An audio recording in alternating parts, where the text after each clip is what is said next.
push to release the Epstein files. He wrote a pretty simply abrasive Truth Social post yesterday that Thomas Massie, sometimes referred to as Rand Paul Jr., because of the fact that he always votes against the Republican Party, get married already. Boy, that was quick. No wonder the polls have him at less than an 8% chance of winning the election. Anyway, have a great life, Thomas, and question mark. His wife will soon find out she's stuck with a loser. Now, the reason that this is upset so many people, for those who don't know, is that Thomas Massie's previous wife passed away. He's widowed, so it's not like he simply had a divorce. She actually passed away. So the idea of just making fun of somebody for remarrying after having their loved one pass away is shocking, and especially because of how like Thomas Massie is within his own party. People on social media are simply, he's receiving a lot of MAGA backlash. Take a read some of these posts. Guy who cheated on all three of his wives and was found liable for sexual assault attacks Representative Thomas Massie for remarrying a year after the love of his life for 35 years died. Trump is mad because Massie wants the Epstein files to be released. There is no bottom, is there? MTG has been America first. This is regarding Marjorie Taylor Greene, which I'll talk about later. Trump attacking Thomas Massie because he got remarried after his wife died. Will the rest of the GOP finally have a McCarthy hearing? Have you no sense of decency moment? Nick Fuentes states, so now Ben Shapiro, Randy Fine, and Lindsey Graham are considered MAGA, but Marjorie Greene, Tucker Carlson, and Thomas Massie are not. Your Israel First MAGA movement, Make Israel Great Again, is dead. The America First movement is the future. Here's the thing, and I'll read one more. Serial adulterer Donald Trump smearing Thomas Massie, who was a devoted husband, for marrying after his wife's death in order to deflect from Trump's own involvement in a sex trafficking ring, is a new low even for him.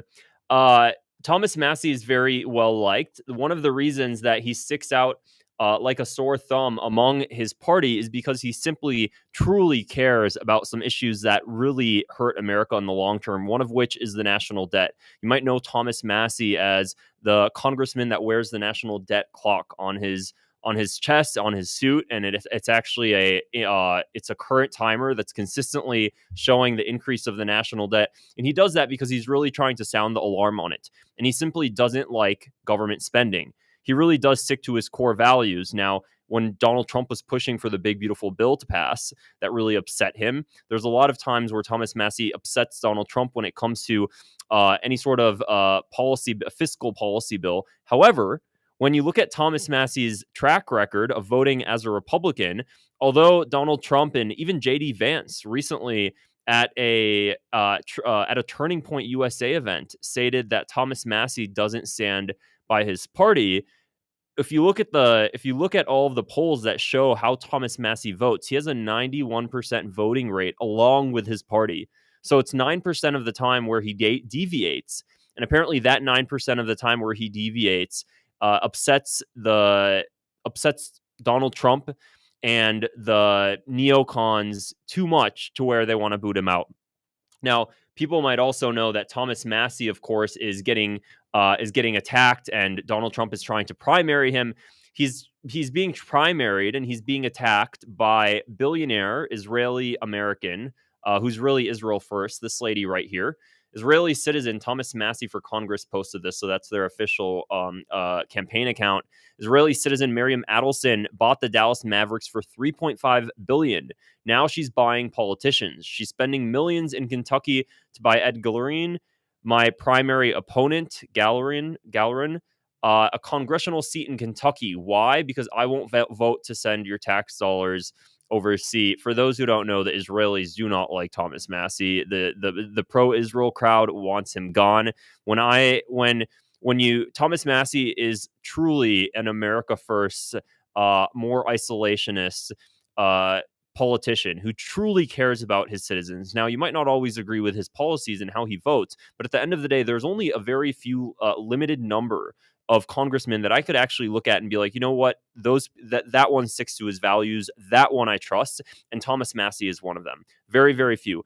And there are people on both sides of the political spectrum that you might not agree with, but you'll look at them and be like, you know what, that person's a very left-wing liberal, but at least they're a left-wing liberal that actually believes in what they're saying. There's versus, this person is ultra conservative right-wing, but I could tell that they actually believe in it. That sense of authenticity, it's something a lot of people very value. And Thomas Massie is one of those few politicians that actually seems to exhibit that. So I'm going to read a few of the comments here. And there's some other things I also want to show you.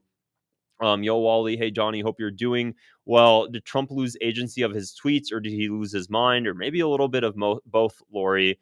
I knew Donald J. Trump from New York City, and his second wife was a straight-up escort who got herself impregnated by a married millionaire. Okay, well, isn't that an interesting comment here? Massie's wife passed away after denouncing AIPAC. There was a lot of rumors and speculation after his wife died. Thomas Massie, however, didn't say anything regarding any of that. So let's see what else I wanted to show you. Oh, there was this video here that I wanted to show you. It's about 52 incredible seconds information long. That he has to do with Jeffrey Epstein. You replied, according to the transcript, there is no credible information that he trafficked them to anyone else. According to victims who cooperated with the FBI in that investigation, these documents in FBI possession, your possession, detail at least 20 men, including Mr. Jess Staley, CEO of Barclays Bank, who Jeffrey Epstein trafficked victims to. That list also includes at least 19 other individuals, one Hollywood producer worth a few $100 million, one royal prince, one high-profile individual in the music industry, one very prominent banker, one high-profile government official, one high-profile former politician, one owner of a car company in Italy, one rock star, one magician, at least 6 billionaires, including a billionaire from Canada. You replied, according to the transcript, there is no... So that's it right there. Again, he's been pushing for the release of these Epstein files more than any other congressman.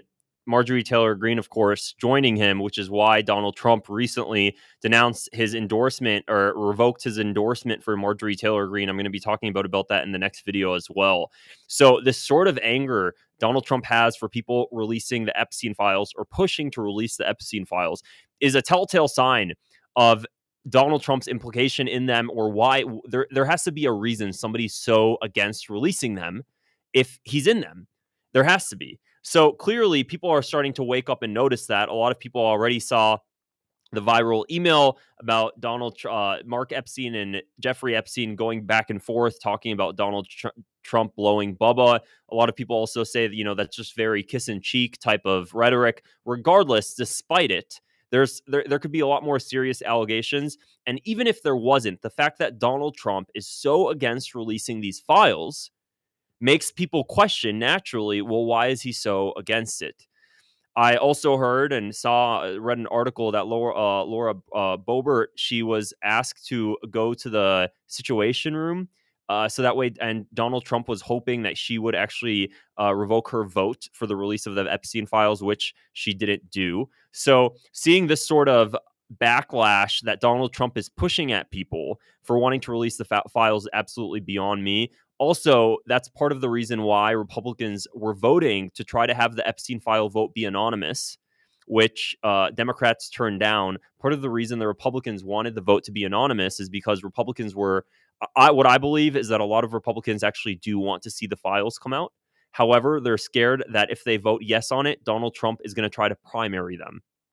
And because of his backlash on Thomas Massie and Marjorie Taylor Greene, it seems like those fears were correct. It seems like Donald Trump is going after the people that are trying to get these files released. So pretty shocking stuff. We'll see how things unfold moving forward. Personally, I'm Thomas Massie all the way. So I think that he has such a strong base. I'm not in Kentucky, so I don't know what the people there really feel about him. I do see things on social media. I see what's going on X. However, there is a huge portion of individuals that are simply not on social media, and all of their information they're being fed is coming from Fox News. And those are the individuals where I question how much of a percentage they have in their voting demographic for Thomas Massie, and if Donald Trump simply denouncing somebody is going to be enough to primary Massie. I hope not. I hope not. But we'll see how things unfold moving forward. So if you found this video interesting, make sure to click the subscribe button below. Also, would really appreciate some support with super chats. Super chats help me make these videos more often for you guys. So anyways, I will see you guys here in a bit. Otherwise, take care. Bye.